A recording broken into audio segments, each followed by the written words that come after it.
हरे कृष्णा।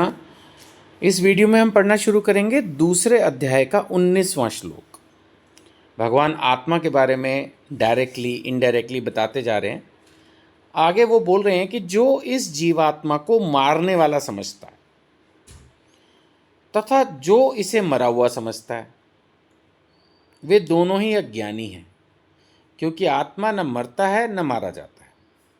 मोरलेस भगवान उस बात को बहुत एलेबरेट कर रहे हैं। वो चीज़ हम डिस्कस कर चुके हैं, तो अब इस पे अब हम और चर्चा ना करें।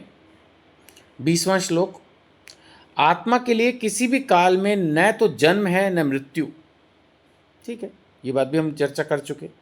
वह न कभी जन्मा है, न जन्म लेता है, न जन्म लेगा।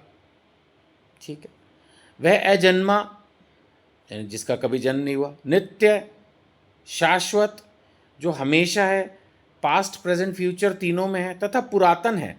कहीं ना कहीं भगवान ने आत्मा के लिए पुरातन शब्द यूज किया। पुरातन का मतलब बहुत आदिकाल, वेरी ओल्ड एज, कि आत्मा हमेशा से है। शरीर के मारे जाने पर भी वह मारा नहीं जाता। ये बात भी हम कर चुके हैं, पहले भी चर्चा।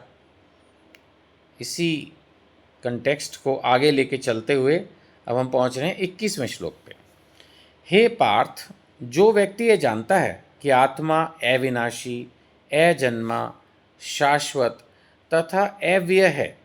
अव्यय का मतलब निर्विकार, जिसका ऐसा कोई आकार नहीं है, कोई साइज नहीं है, वह भला किसी को कैसे मार सकता है या मरवा सकता है। भगवान कहीं ना कहीं अर्जुन को ये समझा रहे हैं कि मृत्यु तो मतलब जैसे एक कंपलसरी है। इन शरीरों को जो सामने आप देख रहे हो, चाहे वो भीष्म पितामह हैं, द्रोण है, जो भी हैं, जब आप शास्त्र पढ़ोगे तो आप समझोगे सभी देवी देवताओं और इवन जो सबसे टॉप मोस्ट ब्रह्मा जी हैं, उन तक को शरीर छोड़ना पड़ता है।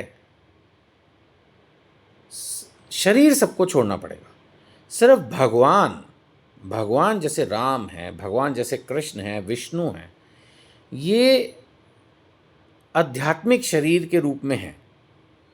लेकिन जब ये भी लीला करने आए धरती पर, तो हम टाइम एंड अगेन पढ़ते हैं कि वो चले गए।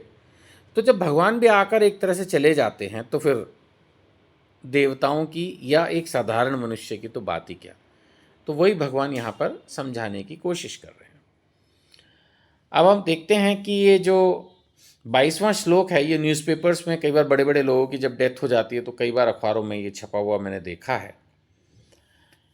ये श्लोक आपने बचपन से कई बार देखा भी होगा कि जिस प्रकार मनुष्य पुराने वस्त्रों को त्याग कर नए वस्त्र धारण करता है, उसी प्रकार आत्मा भी पुराने और व्यर्थ के शरीरों को त्याग कर नवीन भौतिक शरीर धारण करता है। जैसे हम लोग अपनी ड्रेस चेंज करते हैं, ऐसे आत्मा भी अपनी ड्रेस चेंज करती है। आत्मा के लिए शरीर बस एक ड्रेस है, उसको वो बदल लेती है। 12वें श्लोक में हम इस पॉइंट को चर्चा कर चुके हैं कि भाई मैं वही हूं, और पहले मैं बच्चा था, अब मैं यंग हुआ, फिर मैं मिडिल एज में आया, अब मैं ओल्ड एज में जाऊंगा, फिर शायद मेरी डेथ हो जाएगी, शायद मतलब फिर वही मुंह से निकल रहा है, शायद मेरी डेथ हो जाएगी। सो कॉल्ड जो शरीर की डेथ होनी है वो तो हो ही जाएगी, शायद क्या पक्का ही हो जाएगी। तो ड्रेस चेंज हो जाएगी आत्मा की, फिर उसको कोई दूसरा शरीर मिल जाएगा।